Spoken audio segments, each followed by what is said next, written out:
We covered yesterday all the wildcat strikes that have been happening from coast to coast, and I want to focus on one that happened at Amazon Center in Staten Island. The coronavirus. Amazon workers strike over virus protection. Amazon's and then they fired the guy Christian Smalls who started the strike. So they were striking over the fact that they were having unsafe conditions due to the coronavirus. And the Amazon, of course, was not meeting any of their needs or demands. And so Kristen Smalls tried to organize a strike, and they fired him. And they said he had received a warning about social distancing rules and was supposed to stay home after coming in contact with an infected colleague. Despite that instructions to stay home with pay, he came out on site, further putting the team at risk, a spokesman said, adding that just 15 of the more than 5,000 people who work at the New York facility participated in the protests. New York State's Attorney General Letitia James said her office was considering all legal options regarding Mr. Small's firing. It is disgraceful that Amazon would terminate an employee who bravely stood up to protect himself and his colleagues, she said. At a time when so many New Yorkers are struggling and are deeply concerned about their safety, this action was almost immoral and inhuman.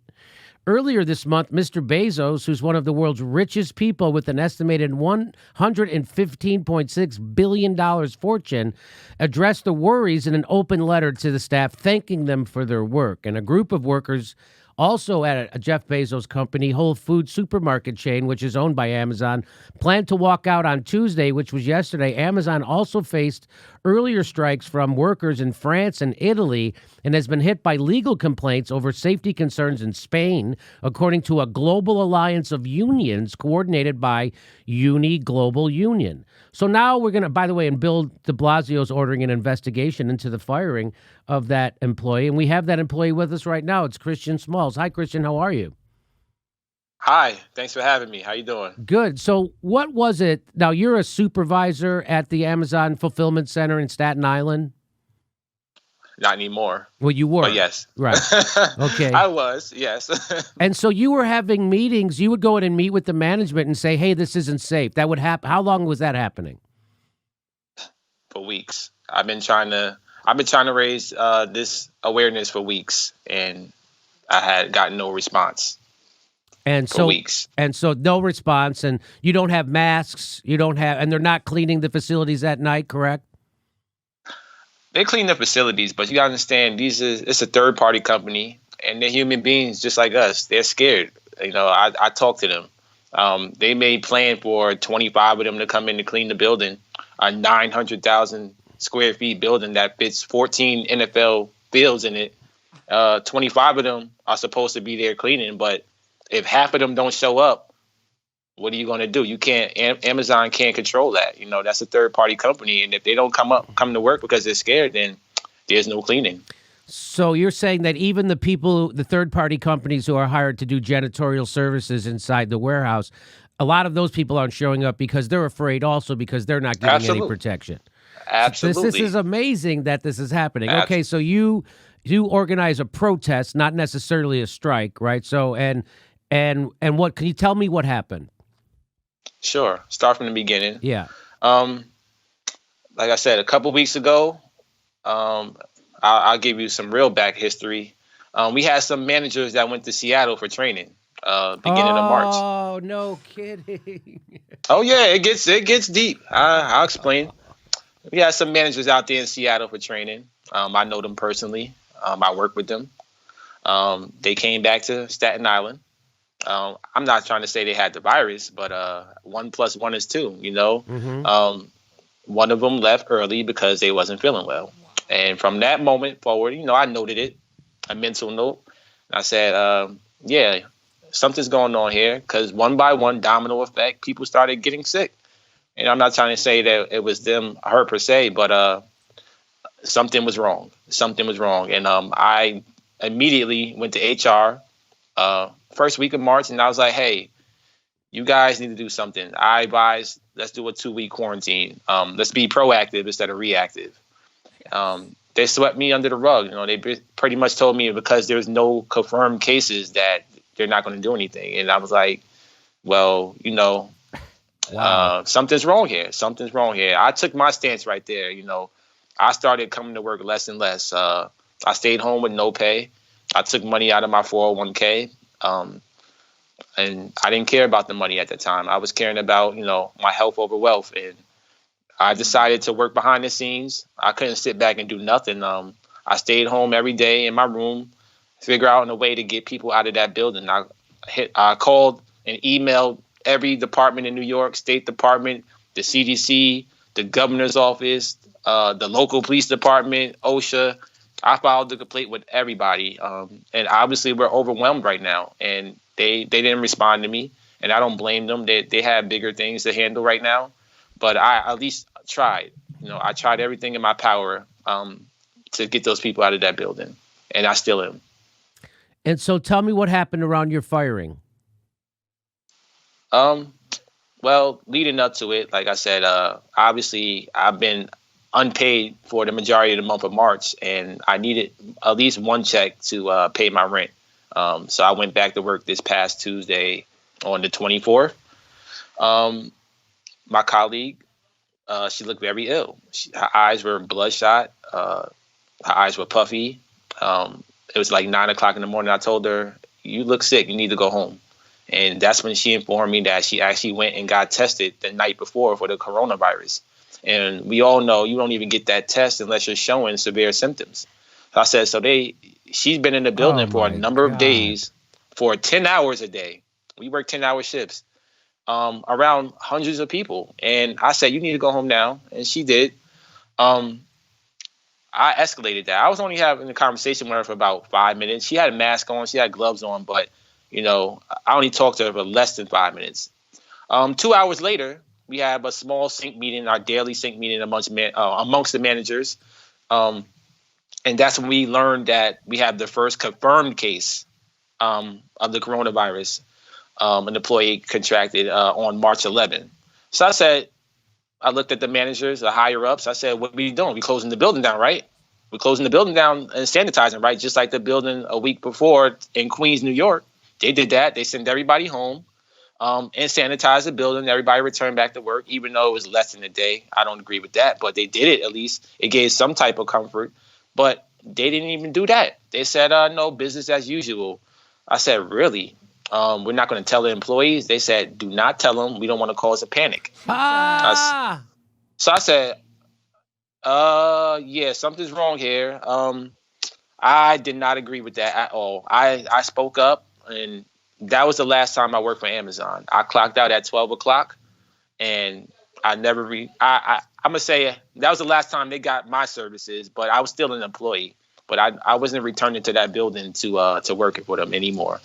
I did return to the building every single day at 7 o'clock in the morning, sat in the cafeteria for 8 hours a day, and I told the employees the truth. Out of my free will. I didn't have to do that, but they needed to know. These employees had the right to know what is going on. I don't agree with management keeping it a secret or going to individuals about the coronavirus. It's in the building, and you're not telling the employees what's going on. It's very shady, and I wasn't on board for that. So they knew what I was doing. I sat in the cafeteria Wednesday, Thursday, Friday, and Saturday up to the point where they quarantined me, only me. Not my employees that been around her for 10 hours. They only quarantined me, and I was around her for less than 5 minutes. But going back, she tested positive on Wednesday. Her results didn't come in. She wasn't officially quarantined until the documents come over from the doctors on Thursday morning. So that's the whole discrepancy with their policy. You're telling me that the employee can actually come back to work with the virus, tested positive, and won't be officially placed on quarantine until HR physically receives the document from the doctor's office. It's crazy. I'm like, that's very flawed, and it's unbelievable how they will even allow that. If somebody get tested for the coronavirus, you put them on quarantine. I don't care if you believe them or not. You put them on quarantine until you get your results back. That's not what the policy is. You actually can come to work with the coronavirus and work until they receive the physical documentation. Thank God I was there on Tuesday, and Tuesday's not even my scheduled shift. I start work on Wednesday, But because we're on mandatory overtime, I had to come in a day earlier. So I was just there on my overtime day, and I sent her home. And I didn't even stay for my overtime day. I left at 12 o'clock. But thank God I was there. You know, they're putting it out there as if I put people's lives at risk. No, the company put people's lives at risk. I was trying to save lives. I sent her home immediately, and I took my stance. I came back to, inform the employees what's really going on behind scenes. Every day, I marched a group of people into the general manager's office and to voice our concerns. We wanted the building closed and sanitized. And they didn't do that. They didn't do that. They didn't listen.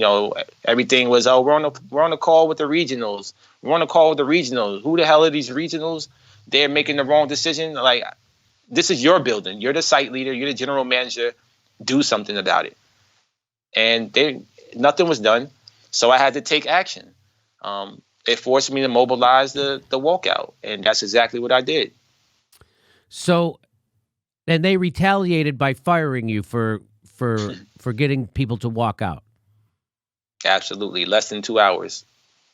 So you sit in the cafeteria Wednesday, Thursday, Friday, Saturday. When do you organize the walkout? Man, I don't know why this is happening. A week ago, my life was different. But, I don't know how it came together. I really don't. I still don't know what's going on here. But I'm sorry, Jimmy. No problem, Chris. I understand it. Your life is being turned upside down. You got responsibilities. You took a stand. You stuck your chin out. You got fired. Now you got bills to pay like everybody, and everybody's worried. And this is exactly why we're having you on, and we're going to have on a labor leader after you to talk about how we can all come together and protect ourselves right now and protect people like you. So the good thing is you're getting a lot of press on this. So now a lot of people in power are aware of your situation. And so, it seems like there'll probably be some relief for you and your family.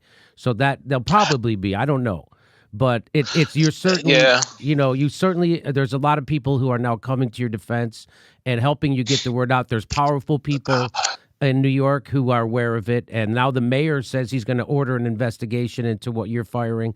So that's way more than a lot of people get. So that's a positive on this end. It's certainly horrible that you have to go through this. It's horrible that you got fired. It's horrible that we live in a country that allows a billionaire who could, pay for everything many times over to abuse his workers like this. And, that's why I'm trying to organize people right now to see what we can do in solidarity, because we can't just leave it to individuals like you or individual Amazon fulfillment centers. We have to have a nationwide strike right now, and we have to get protection for our workers because you're essential. You're an essential worker. You know who isn't? Jeff Bezos is an essential worker. That you're essential. We need you. We need groceries. Yeah, I hope it's essential. And I'm sorry, but like I said, this is about life or death, and the country needs to wake up. There's an Amazon building in every major city, every state, all across the nation. You think about it, it's 500,000 employees. God forbid we all become carriers of this virus. I know. God forbid. And there's 5,000 employees in my building right now that come in and out weekly. We're the epicenter of New York. Right. New York got to wake up.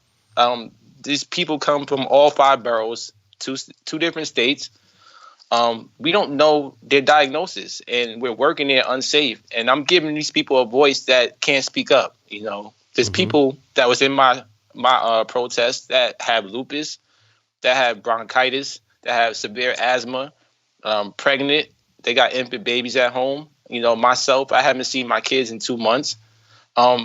We working here. We're the ones that have the power, and the people need to know that we stop working. Jeff Bezos don't make these billions. That's right. He needs to stop comparing us to the Red Cross. Stop calling us heroes. We're regular people. My job description said have a high school diploma and a GED and lift 50 pounds. It didn't say work during the pandemic and put your life at risk. It didn't say none of that. We didn't sign up for that. That's the medical field. They deserve they're the real heroes. We're not protected. The PPE is scarce. It doesn't protect us at all. We don't have no mask. The gloves are not latex. The safety guidelines are not working. And that's what they need to realize. It's not no secret. The buildings all across the nation right now with a case, multiple cases. And the red flag is last night when I was on Chris Haynes' show, I did that interview at 8:45. For the first time ever, the first time the entire month, the company decides to send out a mass text at 8:55 informing the associates that there's a coronavirus in their building, multiple buildings, and a bulk of cases. So I exposed them, and they're trying to cover their tracks right now, and it's ridiculous. Our lives are expendable to the point where you don't have no transparency between your employees. Shame on them, and they should be prosecuted.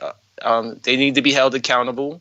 You're playing with human lives, and it's blood money. And everybody, if you want to practice real social distancing, stop clicking the button. Stop clicking the button, America, the world. Stop clicking the button. You might be saving some lives. And that's my message for them. Okay. And that's what I had to say to them. Okay. Well, Chris, I really appreciate you taking time out and,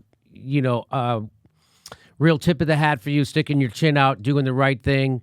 It's amazing what this crisis is revealing about our culture and our country and what we value and what we don't. And so we're going to we'll stay in touch with you. We'll follow your story, and I hope you stay in touch with us. And we wish you all the best of luck, buddy. Thank you for having me. I appreciate it. Okay. And if you ever have something you want us to talk about on the show, just give me a call. We'll bring you on. No problem. Will do. Be safe, y'all. Take care. Bye-bye. Hey, this is the part where I tell you where our live shows are, but there aren't any. And then I would tell you to go join our premium, but nobody has a fucking job. So why don't you just enjoy the video?